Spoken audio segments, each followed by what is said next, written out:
Assalamualaikum warahmatullahi wabarakatuh.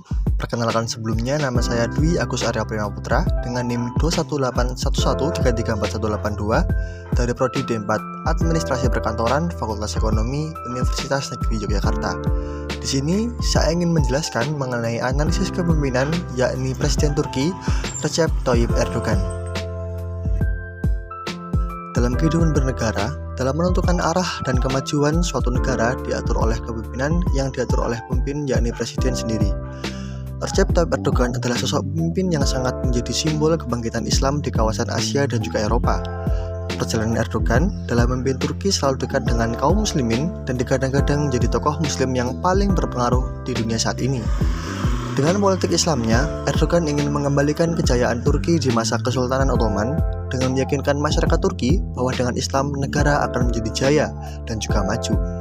Recep Tayyip Erdogan banyak membuat dampak perubahan di berbagai macam sektor seperti mengembalikan nilai-nilai Islam dalam kebijakan politik yang diambil olehnya.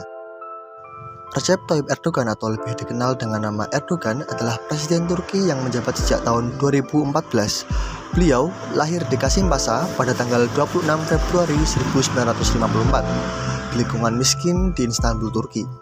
Erdogan menghabiskan masa kecilnya di Rize, pesisir Laut Hitam, dan kembali ke Istanbul pada usia sekitar 13 tahun dalam sebuah keluarga kelas menengah. Ayahnya yang bernama Ahmet Erdogan adalah seorang pelaut yang bertugas sebagai penjaga pantai di Angkatan Laut dan berasal dari Rize. Pada masa kepemimpinannya, beliau melarang minuman beralkohol, berjudi, dan lebih memberlakukan hukum-hukum Islam. Di masa kepemimpinannya juga banyak menangani permasalahan kota seperti polusi, kekurangan air, dan lalu lintas. Pada tahun 1997, ketika beliau berpidato di depan umum di Provinsi Tenggara Sir, dalam penutupan pidato, Erdogan membacakan bait-bait puisi yang disinyalir provokatif. Dan kemudian, Erdogan dipenjara pada tanggal 12 Desember tahun 1997. Setelah 4 bulan di penjara, Erdogan mendirikan Partai Keadilan Pembangunan. Kemudian, pada pemilu tahun 2002, Partai Keadilan Pembangunan menang telak sehingga mampu menguasai parlemen. Namun, Dewan Pertimbangan Agung membatalkan hasil pemilu karena disinyalir terdapat kecurangan terhadap hasilnya. Kemudian, diadakanlah pemilu lagi yang dihelat pada tanggal 9 Februari tahun 2003, dan pemilihan umum ini Erdogan meraih kemenangan dan diangkat menjadi Perdana Menteri Turki hingga tahun 2014. Selanjutnya adalah gaya kepemimpinan Erdogan. Erdogan adalah sosok pemimpin yang karismatik. Erdogan dikenal sebagai orator yang berapi-api dalam perjuangan politik Islam. Pengaruhnya digaungkan tidak hanya terhadap masyarakat Turki, namun juga seluruh dunia. Erdogan merupakan sosok pemimpin yang visioner. Selama 15 tahun memimpin Turki, Erdogan banyak membuat perubahan yang sangat positif dari sektor pendidikan, ekonomi, maupun politik. Hal ini menjadikan Turki menjelma sebagai negara terkuat dan terpandang. Banyak orang yang akhirnya memandang Erdogan sebagai seorang sosok pemimpin yang berkarisma.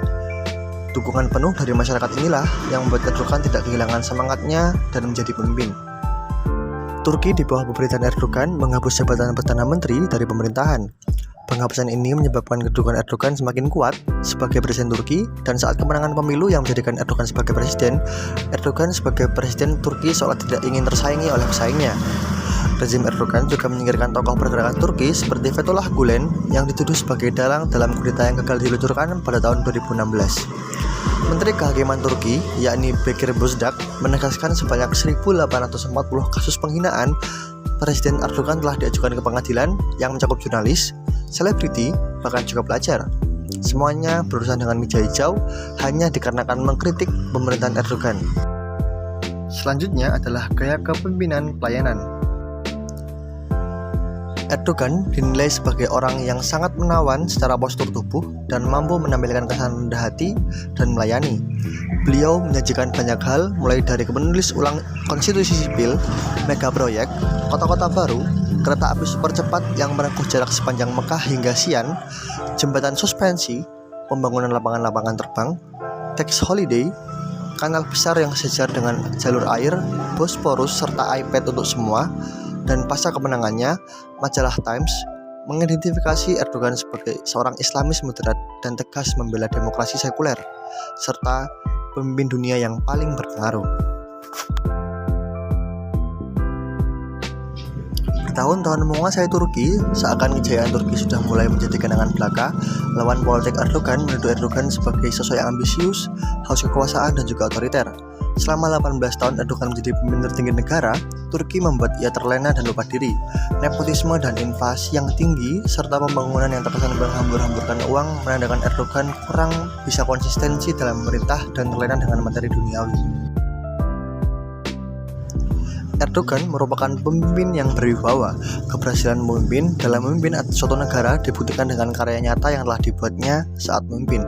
Dahulu Turki dijuluki The Sick Man of Europe. Turki sekarang yang dipimpin oleh Recep Tayyip Erdogan mampu mengembalikan kejayaan Turki di masa lampau dengan melejitnya perekonomian, teknologi, dan sosial. Mungkin cukup sekian pemaparan materi yang dapat saya sampaikan. Kurang lebihnya mohon maaf. Wassalamualaikum warahmatullahi wabarakatuh.